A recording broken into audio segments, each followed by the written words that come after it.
अस्सलाम वालेकुम एवरीवन। आज जो है हम पेज नंबर 30 एंड 31 सॉल्व करेंगे class 7 new Oxford secondary science का। सॉल्व करने के साथ साथ हम जो है उन पर मौजूद टॉपिक्स को भी क्लियर करेंगे। तो आइए स्टार्ट करते हैं। तो जी ये हमारा पता है हमको पे जो चैप्टर चल रहा है वो चैप्टर 2 यानी human respiratory and circulatory system चल रहा है, और इससे पहले हमने बाकी पेजेस सॉल्व कर लिए हैं और टॉपिक्स क्लियर कर लिए हैं। तो आज जी पेज नंबर 30 और 31 क्लियर करेंगे। Let's start it. यहाँ कुछ डायग्राम्स दिए हुए हैं और उनको बयान भी किया गया है, उनको डिफ़ाइन भी किया गया है, उनके फंक्शन को डिफ़ाइन किया गया है। जैसे कि फ़र्स्ट पे है लिवर। अब यहाँ पहले इसको आ जाते हैं, देख लेते हैं। ये हार्ट है। Blood has to move round the body continuously. हमारा जो ब्लड है उसको हमारे पूरी बॉडी में कंटिन्यूसली लगातार या मुसलसल क्या करना होता है, राउंड यानी सर्कुलेट करना होता है, गर्दिश करनी होती है। पहले जी लिवर पर लेते हैं। Liver passes the waste materials to excretory organs like kidney and liver जो है वेस्ट मटेरियल्स जिनको हमारी बॉडी को ज़रूरत नहीं होती उन्हें जो है एक्सक्रेटरी ऑर्गन्स तक भेजता है, जैसे कि किडनी एंड लिवर। सेकेंड है small intestine. Dissolved foods have to be taken from the small intestine to the cells. Small intestine जो है उसमें हमें पहले भी पढ़ा है कि फाइनल डाइजेशन स्मॉल इंटेस्टाइन में होती है।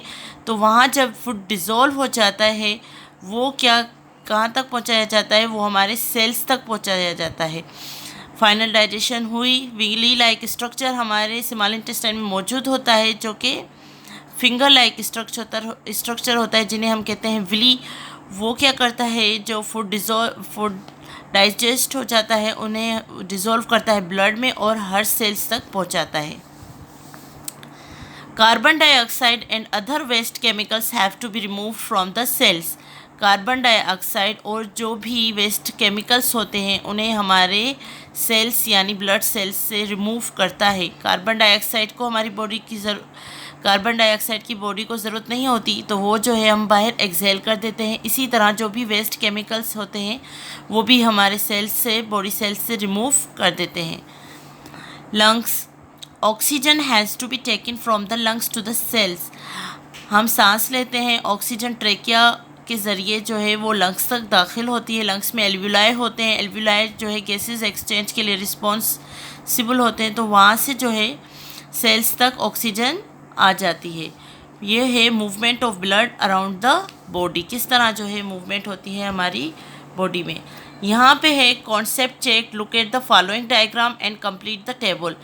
ये आपको डायग्राम देखना है, इसके ज़रिए जो है आपने ये टेबल कंप्लीट करनी है। जैसा कि देखें, number 1 blood vessels that carries deoxygenated blood. वो कौन सी ब्लड वेजल्स हैं जो डीऑक्सीजनेटेड ब्लड को कैरी करती हैं? पल्मोनरी आर्टरी, क्योंकि आर्टरीज़ की भी टाइप हैं। आर्टरीज़ का काम है ऑक्सीजनेटेड ब्लड को कैरी करना, तो पल्मोनरी आर्टरी जो है आर्टरीज़ की टाइप है और ये कैरी करती है deoxygenated blood.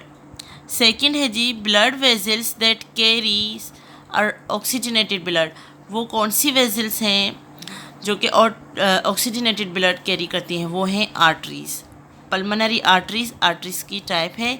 Structure that prevents back flow of blood from ventricle to atrium.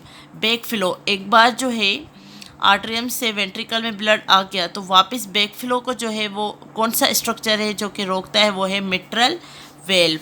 जैसा कि आप यहाँ देख सकते हैं, ये मिट्रल वेल्व हैं, ये बैक फ्लो को जो है रोकती हैं कि वापस बैक फ्लो ना हो। इसके बाद है structure that separates oxygenated and deoxygenated blood. वो कौन सा स्ट्रक्चर है, कौन सी बनावट है जो ऑक्सीजनेटेड ब्लड को और डीऑक्सीजनेटेड ब्लड को मिलने से या एक दूसरे के साथ मिलने से रोकती है? वो है interventricular septum. Structure that prevents back flow of blood from pulmonary artery to right ventricle. वो है pulmonary valve. Chamber of the heart that contains oxygenated blood.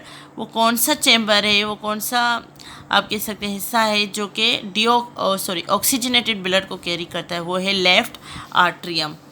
Left atrium जो है वो ऑक्सीजनेटेड ब्लड को कैरी करता है। जो ऑक्सीजनेटेड ब्लड है वो रेड कलर से शो की गई है और जो डीऑक्सीजनेटेड ब्लड है वो ब्लू कलर से शो की गई है।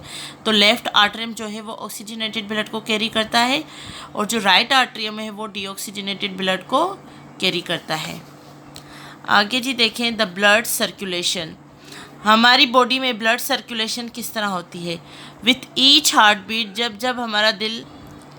जब हमारी हार्ट बीट होती है, जब क्या वो तो कंटिन्यूसली होती है। The heart sends blood throughout our bodies. जो हार्ट है वो हमारी जिस्म तक क्या भेजता है, ब्लड को भेजता है और उस ब्लड को कौन ले जाता है, वेजल्स ले जाती हैं। Carrying oxygen to every cells. अब क्यों भेजता है, ताकि हर सेल तक, बॉडी के हर सेल तक ऑक्सीजन जो है पहुंच सके। आफ्टर डिलीवरिंग द ऑक्सीजन पहुंचाने के बाद the blood returns to the heart. Blood क्या करता है, वापस हार्ट तक आता है। अब जो ब्लड वापस आ रहा है उसमें ऑक्सीजन नहीं है, तो इसलिए हम उसे कहेंगे deoxygenated blood. The heart then sends the blood to the lungs to pick up more oxygen.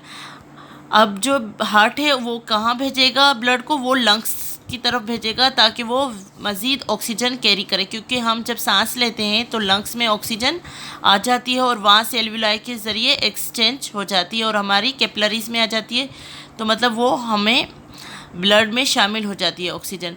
Heart beat होती है। हार्ट बीट में क्या होता है, जो हार्ट सेंड्स करता है ब्लड थ्रू आवर बॉडीज़ और बॉडीज़ में जब ब्लड हर सेल को जब ऑक्सीजन फ्राहम कर देता है तो ब्लड वापस आती है। कहाँ आती है, हार्ट की तरफ आती है। हार्ट उसे कहाँ भेजता है, वो भेजता है उसे लंग्स की तरफ। अब यहाँ लंग्स की तरफ ब्लड जा रही है। अब ये क्या हो जाती है, यहाँ से वो ऑक्सीजन कैरी करती है, देन वापस वो कहाँ आती है, वो आती है हार्ट की तरफ। अगेन ये हार्ट उसे बॉडी की तरफ भेजता है और ये सिलसिला जो है वो चलता रहता है। This cycle repeats over and over again. आ जाइए जी blood in the left hand. जो ब्लड हमारे लेफ़्ट हैंड साइड में होती है और left hand side of the heart contains oxygen. Blood जो लेफ़्ट हैंड साइड होती है वो ऑक्सीजनेटेड ब्लड को कैरी करती है। This blood has to be pumped along arteries. अब क्योंकि आर्टरीज का फंक्शन है, हमने पढ़ा है कि ऑक्सीजनेटेड ब्लड को आर्टरीज कैरी करती हैं, तो यहाँ कहते हैं पंप करती हैं arteries to all the cells, हर सेल तक। कौन से, कहाँ, of the body. Blood passes between the right hand side and the left hand side of the heart via the lungs. Blood जो है वो right hand side and left hand side जो है वहाँ से पास होता है। कहाँ तक, लंग्स तक। जैसे बाय द वे ऑफ, किसके रास्ते, लंग्स के रास्ते। वो राइट हैंड से भी पास होता है एंड लेफ्ट हैंड से भी पास होता है। विया की मतलब है बाय वे ऑफ। जे रास्ते हम सिंधी में कहेंगे, के रास्ते हम उर्दू में कहेंगे। Blood in the right hand side of the heart has return in veins from the cells of the body. जो राइट हैंड साइड का ब्लड होता है उसे कहाँ, side of the heart has return, उसे वापस रिटर्न होना होता है वीन्स में from the cells of the body के सेल से। दिस ब्लड कंटेन्स लिटिल और नो ऑक्सीजन। ये जो ब्लड होता है इसमें कम मिकदार में आप कह सकते हैं ऑक्सीजन होती है या नहीं होती है। Although it has gained carbon dioxide, जबकि इसमें क्या आ जाती है, कार्बन डाइऑक्साइड आ जाती है फ्रॉम एक्टिवली रेस्पायरिंग सेल्स। कहाँ से, जो एक्टिव ज़्यादा जल्दी से सेल्स रेस्पायर करते हैं वहाँ से। This deoxygenated blood must be pumped through an artery to the lungs. अब ये जो डीऑक्सीजनेटेड ब्लड है इसे जल्दी से लंग्स मतलब जाते ही लंग्स की तरफ पंप किया जाता है ताकि वो वहाँ से ऑक्सीजन कैरी करें। In the lungs the blood absorb more oxygen, वहाँ से वो ज़्यादा ऑक्सीजन जज्ब करती है and gives up it's carbon dioxide, और वो लंग्स को क्या दे देती है, कार्बन डाइऑक्साइड दे देती थी, और कार्बन डाइऑक्साइड वापस ट्रेकिया के ज़रिए हमारे मुंह या नाक से बाहर एक्सहेल कर दी जाती है। The blood goes through the heart twice in one complete circulation of the body. जो ब्लड है एक सर्कुलेशन में जो है 2 बार जो है वो गर्दिश करती है, मतलब कि हार्ट की तरफ जाती है। उम्मीद है आपको ये लेक्चर समझ आया होगा। अगर आपको समझ आया है तो मेरे चैनल को लाइक करें, शेयर करें, सब्सक्राइब करें और कमेंट करना ना भूलें। Thank you.